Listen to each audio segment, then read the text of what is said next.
You're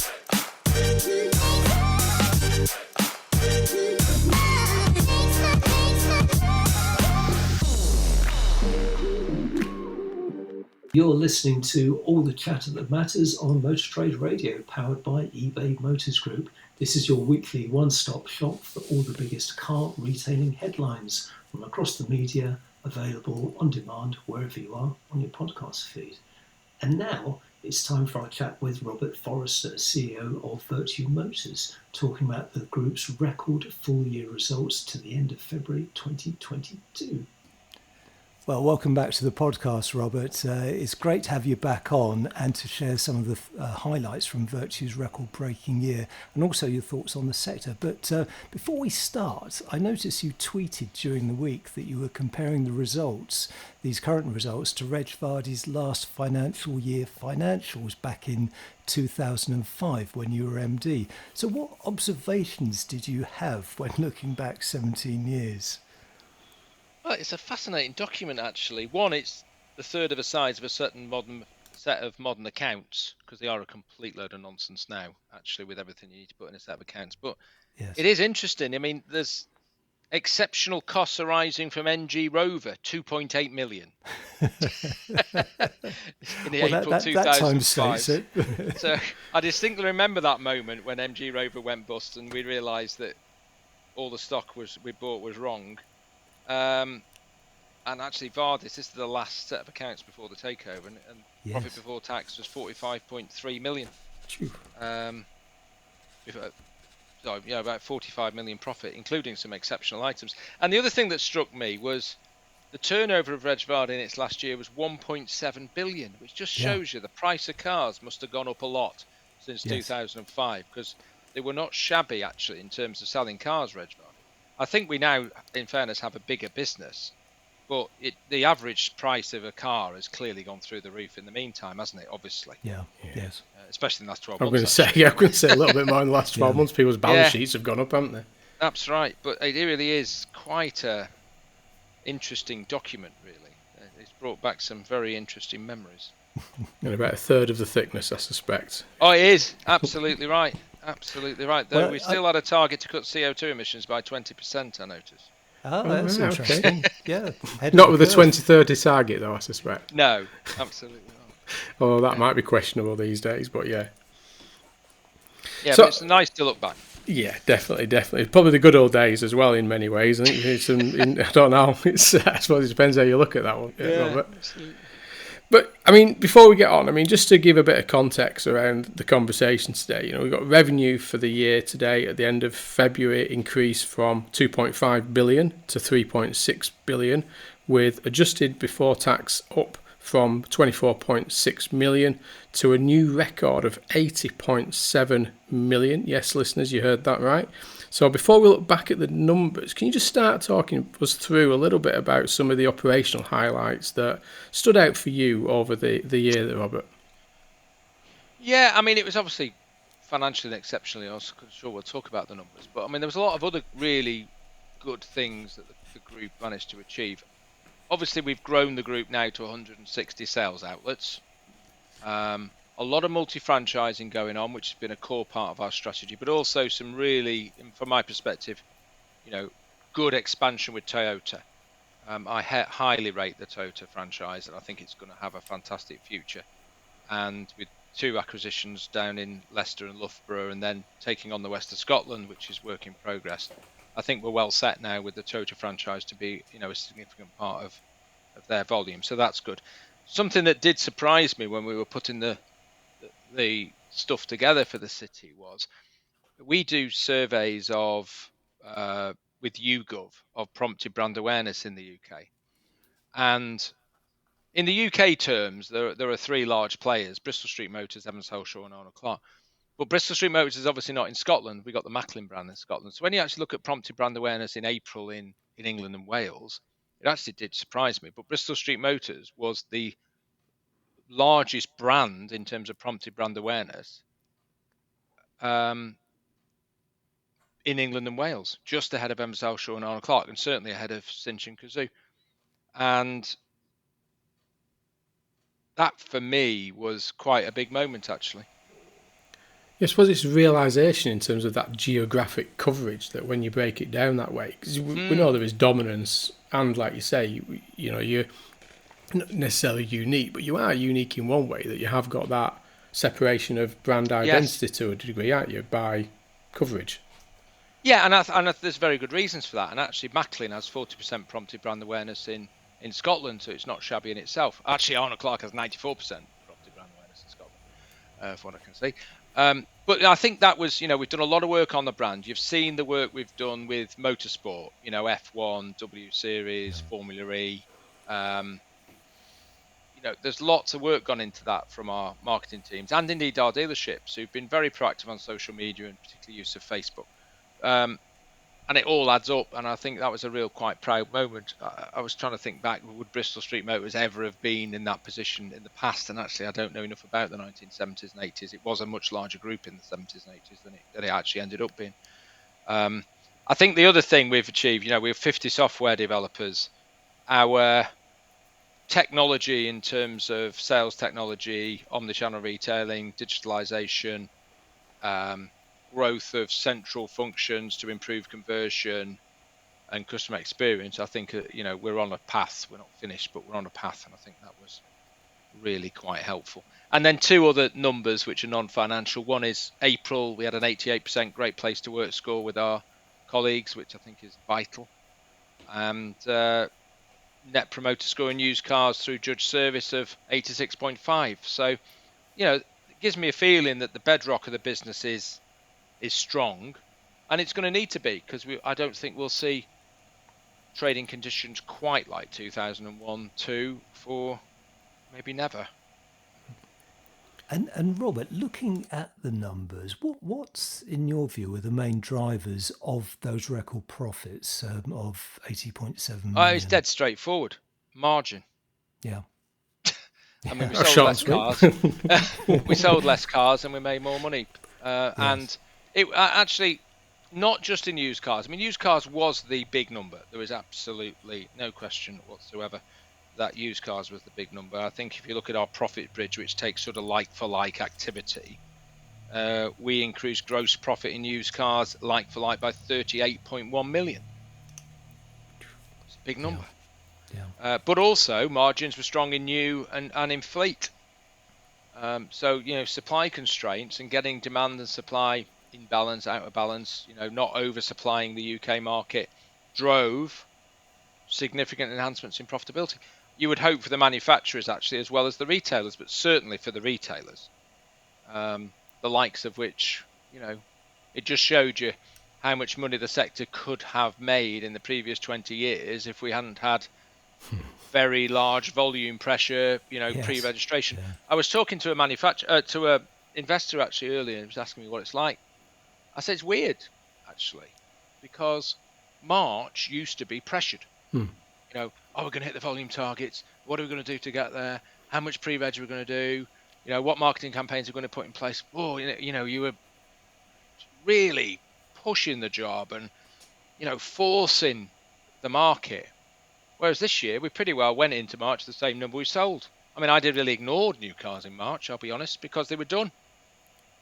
Well, yeah, it's all about order takes, isn't it? It's just about future order, and you isn't think, it? wow, it's a much more stress-free environment, actually, I would say. And Robert, what about after sales as part of that profit? How did after sales perform over the course of the year? After sales actually, after sales was hit by technicians being off with COVID, by a lack of technicians actually, in terms of vacancies compared to where the market could have been. But we still saw increased profits. Certainly parts.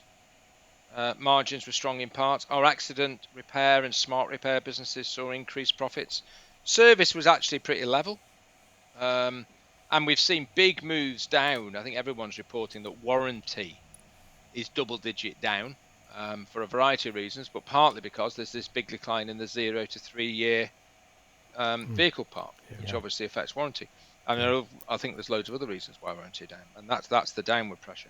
And I think what the industry's got to do is, if it's got less 0 to 3 year vehicle park, which clearly is going to be a headwind in regard to after sales, is think about how much you charge the customer, what's your recovery rate, and to attack the older vehicle market for after sales, which we have done with some gusto, actually, and make sure, service plans. We've got 160,000 service plans. We've got 36,000 Motability customers. We did 27,000 Conquest digital service customer acquisitions, predominantly of older vehicles. Our average age of car being serviced now is 4.61 years. It's not even in the warranty period. That's quite a big change, I think, and provides some hope that we can continue to do good work in after sales. And that's in my background in the industry, that was always the challenge, wasn't it, of getting into that 3-year plus market, whether that was from an OEM or a dealer perspective. Yeah, no, that the was always OEMs a challenge. I think the OEMs are actually doing some good stuff in this area. I mean, let's take Toyota. I'm going to keep talking about Toyota, but if you go in for a service with a Toyota to a Toyota dealer, and it's a clean vehicle through the VHC process, you get a 1-year manufacturer's warranty. Just really about retention, isn't it? Hell of a retention too. Yeah. Isn't it? And if you move forward, all manufacturers have got the same strategy. We need to recycle the new cars into used cars twice, keep it in the franchise. We need to keep customers coming into service for 10 years, not 3. And then there are tools of doing that. And I think it's vitally important if we're going to keep the franchise business model robust, which I absolutely think it is. I think it is a brilliant business model when it works well, when the manufacturers work with the retailers, and when the retailers, all the departments are singing and dancing and the strategies are right. I think it's an awesome business model. I mean, Vertu Motors has never lost money in 15 years through a global financial crisis and a global pandemic. You'll take that, won't you? You'll take that. It is, isn't it? It's, there's commentators, talking about returning back to the way it was. I'm not one of those. I believe we're in a new world now. And it's an interesting question. I had a discussion with actually an investor in the US about an hour and a half ago. Are we going to see a 2.6 million new car market ever in the UK? Very good question. Where will the cars come from? Well, I'm not so sure they're coming. We're not going to have much Fiesta, if any. We haven't got A-Class. And, all those little cars are pretty well going. Average car price is going up. Electric vehicles are reasonably expensive. So then you go, oh, well, they won't buy new, they buy used. Well, where the hell are the used cars coming from then? Yeah. So actually, are chunks of the population going to be unable to get their hands on a car? That's an interesting question. Because I don't know whether we are going to get back to a 2.6 million market. I don't know. And production's down, severely down, and it's not just going to suddenly return. Yeah, but even out 5 years, Phil, do you think in 5 years' time we'll have a 2.6 million market? No, I don't. I believe the market's changed. I believe the market has permanently changed, and we talked recently about the 31 million vehicles that have been taken out of production over the 2-year period. You're never going to pick those 31 million vehicles back up again. It's never going to recover. You're not going to overproduce to make those back up again. So they've gone. So that's permanent out of the marketplace. And manufacturers, dealers, everybody else, in terms of they hear the noise about this production and changing, moving towards premium and more profitable products and things like this. It's not like you say. Are we going to be, used car market is slightly different. I think used car market is all about that change and life cycle changing, etc. But new, I think, that new registration market, rental is off the books into at the minute. We're selling people. Used cars to rental companies. Yeah. And I think plenty of other groups are doing it as well, which is bizarre, isn't it? I said to one bloke today, it's like going to the River Tyne and seeing it going upstream. The flow of water goes the wrong way. I know we're outside of a tidal area. It's suddenly decided water goes uphill. It's a bit like waking up and Newton's law of gravity is reversed. Yeah. It's that mad, isn't it? Yeah. So I think the only caveat to the discussion is I think people like Toyota have maybe got a vision for big volume and small cars. I wonder whether Volkswagen Group will actually through. Their view is they're going to dominate. Head of Volkswagen yesterday, some very interesting comments about where Seat's going to go and small cars, and then you got the Chinese. Who would have thought? We just talked about MG Rover, haven't we? 2.8 million exceptional item in 2005. Yeah, exactly. What a and they're nightmare that was for the industry, to be honest. And we've got them again. What a nightmare. Yeah. And here we are again. And, great franchise, great cars, Yeah. affordable electric vehicles. We've got 3 dealerships. I'd like more. They're going to have 3-5% of the market from where I see. And then maybe more Chinese will come. Yeah. So maybe we're wrong and we're just a bit myopic and we haven't quite seen the wider picture. But it's some interesting questions anyway. So. Yeah, definitely. And I mean, you're talking there about new and used vehicle sales, and this is a topic, and that's always been close to you, Robert, as we've had many conversations over the years. But omnichannel, that digital space and that omnichannel space, how has your approach been, and what role has that played on your performance? Well, it's 5 years ago yesterday since we launched pure e-commerce in used cars. Interesting.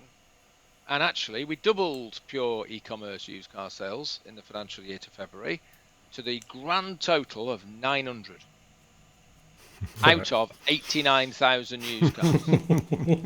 And it's not lost on me that our major competitor, who is Scottish based, I don't think does pure online retailing, actually. But they're very, very good at omnichannel retailing. Yeah. And we did 4,300 deliveries where the customer went on the web and left a £99 reservation fee. I'm not overly convinced that if I didn't have online retailing, those 900 customers would have just gone on and left a £99 reservation fee and I'd have sold the car anyway. So I don't think there is a mega appetite for pure e-commerce online retailing. And I don't really mind actually. We just want to give the customers choice. So you can buy a car purely online. You can leave a £99 reservation fee. We've now got concierge personal shoppers who help people who are a bit stuck online to actually buy a car. And we've sold 400 cars since the middle of October, since we started that. They can have live chat. They can have video conferences with the dealerships. They can come to the dealerships, go home, have all the documents signed by SMS. It's a different world, isn't it? Yeah. Yeah. And it's complicated, and the customers should be given the choice. So I think I'm comfortable that actually we've done a good job. And then you get into the kazoo arguments. And I think the disruptors have been disrupted. I wonder actually whether the UK, which Sir Peter Vardy always said to me, the UK is the most sophisticated used car market in the world. And I think it might very well be true. But it's certainly got some powerful beasts on the pitch, hasn't it? Yeah. Who were never going to take it lying down. I mean, in fairness, Arnold Clark were never going to take this lying down. Neither were Bristol Street Motors. I'm going to say, and the rest of you. Yeah. So, we weren't there, were we? The yokels and the peasantry with pitchforks about to be annihilated by Panther tanks coming over the horizon. We had a few Shermans behind us, didn't we? And I think we've developed rapidly in the last 2 years. Everybody, all franchise dealers have got their act together. And it's a hard market to make inroads in, especially if you're doing pure online. I mean, we've done 900 sales out of 89,000. So it's a complicated area, but we're up against some tough competitors from the franchise sector. Never mind the likes of Motorpoint and Car Shop, and these are good operators. This is a competitive, highly technological market. Yeah, definitely. Now, Robert, in your results document, which I can tell you is 34 pages long, I did find something really interesting about the agency model, which is something that pops up from time to time on the podcast. You won't be surprised to learn, but you actually reveal the first 2 brands, so Cupra and Mercedes, who will operate on an agency basis, starting with Cupra this year. Can you talk us through what this will mean to the business, and when do you expect? Yeah, I think we don't know when other EMs are following. Some do, some don't. Yeah, consultation and 2025 and all this. I think we should all just relax a bit, actually. we have operated as an industry agency in fleet, and no one has really struggled with that. We make very good money on fleet. We get the handling fees, and we don't have any stock, and it's all very nice. Parts, Ford moved to Parts Plus, which is effectively an agency model. We've had TPS with the Volkswagen Group actually for a long time. And there are some aspects to this that are actually really nice, which is I haven't got any debt. Yeah. I haven't got any stock. I have a lower level of commercial risk. I have no turnover. Yeah, okay. But I mean, what's turnover really? I have 100% margin because I have a handling fee.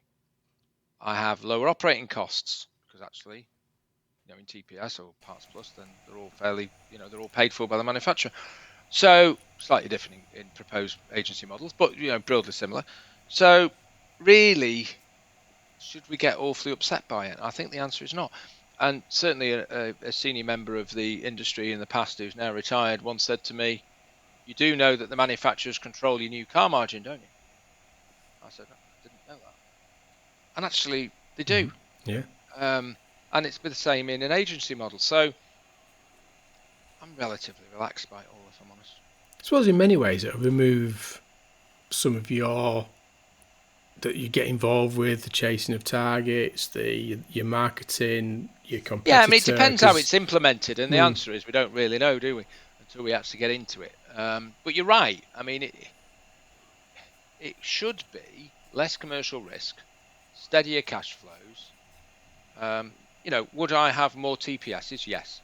Would I have more Parts Plus? Yes. Of course I would. Yeah, we've all had I just think we've got to. At the end of the day, we're running franchises anyway, aren't we? The manufacturers make the rules. We have a choice. Our choice is: are we going to play it or not?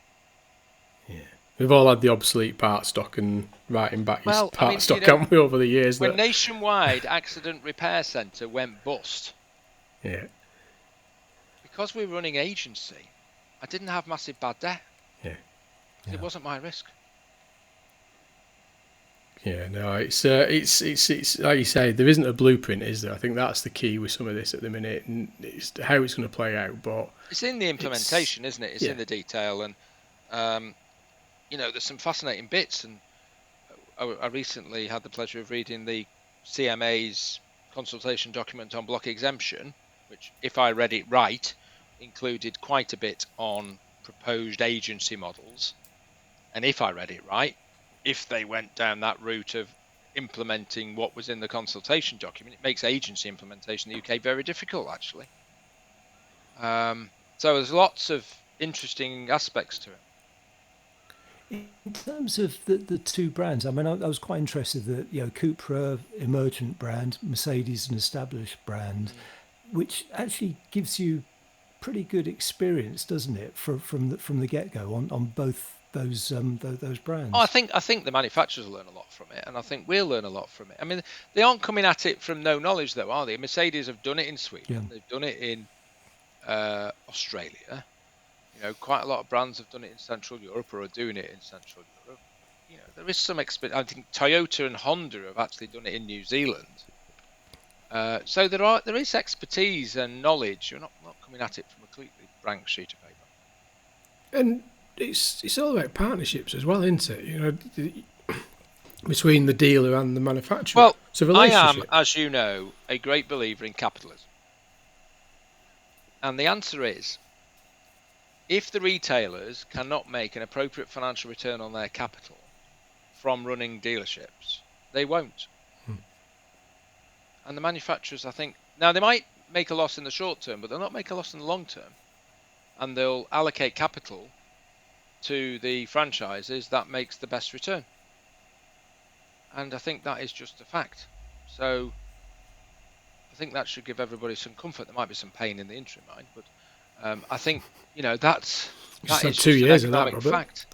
Well, no, we haven't really, have we? Well, no, pain as in, I'm going to say not financial pain, but honestly, somebody asked me this year, are you worried about supply constraints? I said, no, I'm worried about the supply coming back. Yeah. Keep it as it is. Get consumer demand back up and keep it as it is. And that's our issue now, isn't it? Is consumer demand. Where does the consumer go? That's the big issue.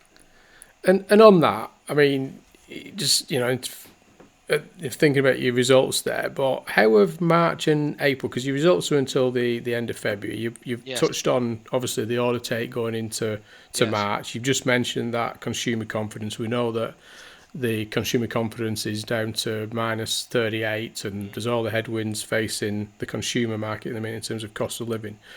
What's your outlook for the business and the market now as we stand today?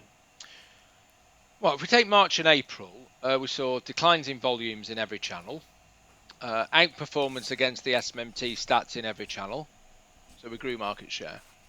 Margins were very strong across the board, and we made 19.2 million in the 2 months, which was exactly the same as we made last year. Different route to get there. If you remember last year, we had lockdown in Q1, so we didn't have a lot of new car bonuses dropping in March last year. This year we did.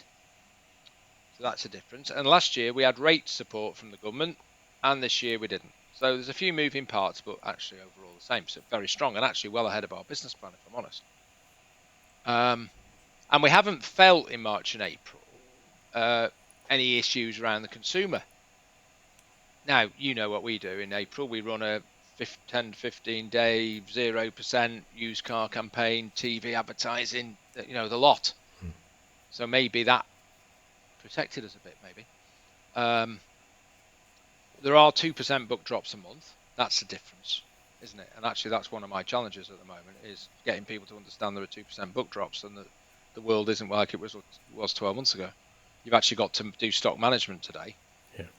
And you've got to make sure you haven't got aging cars, and you can't just stick £1,500, £2,000 on everything and the thing will go out the door. So I think we're making good progress on that mindset bit. But rolling forward, strikes me the consumer is a worry. I mean, you've just given the number on consumer confidence. Everybody's had a notification from the energy company that the bills are going up. And that impacts certain segments of society worse than others, doesn't it? Those on lower incomes spend a higher proportion of their income on energy, as they do food, both of which are going rocket through. And I think that's worrying people. I also think we've benefited in the last couple of years from nobody being able to leave the country. And now everyone wants to go on holiday. Yeah. Everybody's going on holiday. I mean, I don't care whether they'll not be able to feed themselves and heat their houses. They're still going on holiday, because that is what people have chosen to do.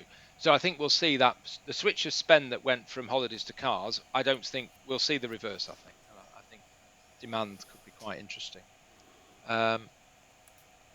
So we have to watch that element. I think I'm still quite optimistic that we're not going to go into sort of 2007, 2008, 5% book drops a month, which nobody fancied, did they? That was not very nice. No. Because we've got massive supply constraints in used cars. We've got, as you know, 1.9 million missing new cars. They're missing forever. I mean, 4 years' time, we'll be talking about those missing cars. They're never coming back. That's it. I mean, we're seeing impact today in the 0 to 6 and 0 to 12, but and it was a bubble you'll start that goes to see all the it way going through. forward. Yeah. So I think we should take some solace from the fact that there's an inherent tightness in used car supply, which should ameliorate the effects of the consumer. And then you've got demand and supply curves, and it depends just how deep the consumer problem is. After sales should be okay, but we've got tailwinds in the 0 to 3 part. New cars, I'm not really worried about at all. I might be complacent. We've got massive order banks. I think there are some issues around, we did a new car order 6 months ago. We gave an a offer or, a value for the part exchange. That, if book drops come, that value will be out. Then we'll have to have a conversation with the customer. That's going to be tricky. That's new, because actually it was the reverse last year, wasn't it? Yeah. Bizarrely. So I think there are some challenges around, I think probably particularly used cars, but could also affect new cars. But I don't think we should panic, because we've got this supply constraint, which should help.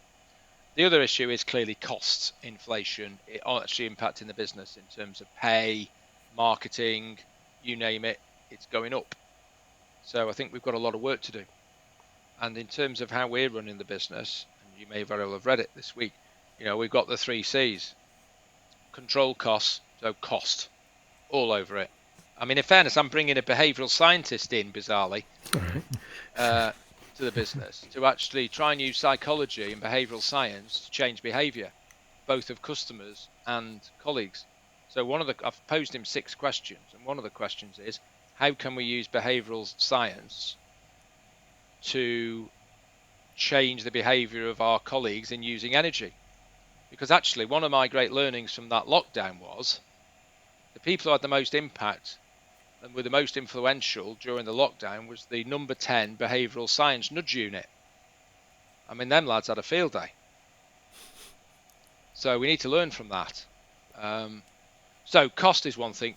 Conversion is the next one. We have to be much better at converting opportunities into sales and converting web visits into inquiries and converting VHC work identified into sales. And wherever we look, we need to be better at converting. And we're well on with that. And then the third area is customer experience, because in downturns, retention is critical. It's a cheaper way of acquiring customers. I think actually our industry has always had a bit of a thing where it looks to the new customer, the conquest customer, rather than trying to look after the customers it's got. I think that's less so in new cars, where manufacturers push us on retention. But in used cars, I am always horrified by used car retention rates. They're not good enough. So we have a massive program to improve used car retention. And you've got to start with a good customer experience, haven't you? And our 86.5% NPS score is a good start. Yeah.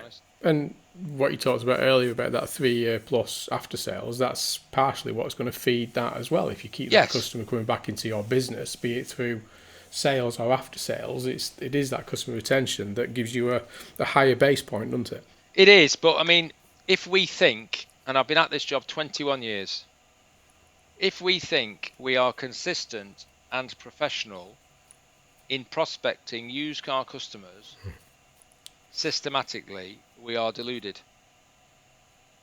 We think we are, but the evidence is we're not. And we need to change that. So one of the ways to change it is creating, a sales experience centre in Gateshead, which whole unit just does used car prospecting. Hopefully we'll get you back on in 12 months' time. You can tell us how it's all panned out then. Yeah, definitely. Look, finally, Robert, we couldn't have you on without actually asking you about one of your recent LinkedIn posts. It was about how you inadvertently became a talent scout and hired an unemployed young man that you met on a TV show that you were recording. That's James Collingwood, who is now one of your business managers. Can you share that story with our listeners? Yeah, in fairness, he's about to get promoted to sales manager actually now. Oh, fantastic. So yeah, it was exactly 10 years ago. I was invited to go on a TV programme on the BBC, which was hosted by Victoria Derbyshire, to give my views on the budget of the time. And it was a group of about 15 people, 3 classic Northeast, 3 trade unionists, 3 business people, 3 people from the public sector, 3 people from the unemployed, etc. And live TV is pretty scary stuff, isn't it? Really, current affairs. It's a bit scary. And in fairness, I was the chief executive, and it makes your adrenaline go. So in the green room, sat next to this chap, young lad, 23, nicely dressed, pleasantly spoken. I said, "What are you doing here then?" He says, "Oh, I'm from Peterlee," which is down County Durham. I said, "Why are you here?" He says, "I'm unemployed. I've never had a job interview, and I'm 23 years old. Never mind had a job." I said, "That's interesting." And he said, "Yeah, I trained as a bricklayer." Right, okay. So anyway, went on the programme. He spoke, I thought, really eloquently. I did me 2 pence. And then at the end of the programme, obviously off camera, I collared him and I said, "Right, I'm a bit intrigued by this phenomena. You're unemployed, you've never had a job, but you managed to find yourself on live TV. this seems very strange. Would you like to come and see me tomorrow? So he came. I thought he came across exceptionally well. He couldn't drive, which is a slight impediment to the car business. So anyway, I said, well, look, your lucky day, my friend. You've now got a job. So we paid for his driving lessons, and we stuck him in Peterlee Hyundai, I think, so he could walk there. And big consideration. And he started off as a trainee salesman, and actually we flipped in as well into Sunderland Vauxhall, and I've got 2 phenomenal general managers of those dealerships. And, I said, just to be quite clear, he isn't going to fail. And steadily built up passed his driving test, built up his career as a sales executive. Sunderland Vauxhall long term, became business manager. He's about to become sales manager of Sunderland Vauxhall, which, to be honest with you, is like one of the best dealerships in our entire group. Always has been. Stellar performer. I think that dealership's made £14 million in 15 years. Yeah. Wow. And he's settled down. He's got a family. He's got a mortgage. And I think that is really interesting, isn't it? That there was a lad, and he made his own luck, didn't he? He put himself forward to go on live BBC television. Yes. This wasn't a random event, was it? And I think how many other people are out there who maybe a bit lack the confidence that James didn't lack, who need to be given a chance. And what a society we'd have if these people, he's a role model, I think, in terms of definitely. Perseverance, discipline. Great role model for people who may have no hope. And who knows where he ended up if you're long-term unemployed. So I think it's a great story, and it's down to him, and he's just grasped the opportunity and done phenomenal work. Yeah, and when you think about the costs, as you know, on a regular basis of recruitment and retention of keeping people is phenomenal, isn't it? And like you say, the people are out there if you can find them, and that's a great story, that, and the fact that he's like you say, he's got that now being promoted as well, and watching the video, what a nice gentleman as well. Oh, it's great lad. And actually, from a business perspective, personal perspective, not a business perspective, the thing that gives me probably the greatest pleasure is seeing, and I'm 50, what am I now, 52?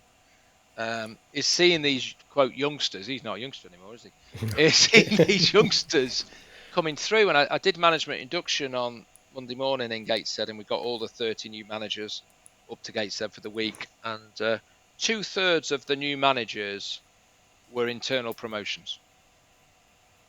And that's really good. Actually, young people who've developed and have got discipline and self-control and opportunity, they've got real passion for what they do. And that is really important to me. Well, I mean, I think we can sit here chatting all day, and it's been a while. It's been far too long since you've been on the podcast, and there's probably plenty more that we can talk about. But we're conscious of how busy you are, especially with the financials. So, fantastic results, and wishing you all the best. I mean, some of these strategies going forward, I mean, if we can keep this going, it'll be a fantastic future and great opportunities. And from Curtis and I just wish you all the best for this, and you and your management team and everybody involved with Vertu. So, I mean, just thanks for coming on. And well, thank you very much for having me. It's a pleasure. Absolute pleasure. We wish you all the best. Stay safe and speak to you soon, Robert. Will do. Bye-bye. See you, Robert. Well, like I said there, Curtis, we could have kept Robert on for hours, couldn't we? I mean, we could have gone into a part 2 quite easily. Yeah, we could, and maybe we will do. Maybe we'll get Robert back on another time and put the time aside for it fully. But great result there. I mean, you can't, on back of the stories that we were talking about earlier on in the show around the challenges around supply and the issues that's facing some of the sectors. I mean, what a phenomenal outlook of the market, and some great insight as well into his views on things like agency and 3-year-old vehicles, etc. Yeah, and on the subject of supply, I loved his comment about he's not worried about supply constraints. He's not worried about coming back. I think that's the thing, isn't it? That's the thing, and the points around agency, particularly around that we've been operating that way in the leasing sector as dealers and in the parts after sales market for years, and it reduces that risk. and you know that it's different, but you know you do get used to things, don't you? Yeah, he made some really good points there about, well, it operates in fleet, it operates across parts, and has operated like that for years and years and years. Yeah. So, you know, it was an interesting perspective there. So I can just imagine Cupra and Mercedes slotting in very smoothly there. Yeah, and he's obviously on the ambition for more Toyota and more MG. That was clear. Do you think he likes Toyota? Do you think? I think Maybe. I think he's growing in Toyota, isn't he? And you know he sees it as a future brand for the business, and you know everything you see definitely. coming out of Toyota is obviously thinking of the future. So again, you know, if you are listening still, Robert, thanks for coming on and thanks for sharing some of your thoughts on the market, and again wishing you all the best. So I appreciate that. But I think that's it, Curtis, for this week, isn't it? It is, yes. That was a packed show. Unfortunately, that is all for now. So you've been listening to the weekly Motor Trade Radio podcast powered by eBay Motors Group. Many thanks for joining us for all the chat that matters. We're back again next week. Until then, it's goodbye from me. And it's goodbye from him.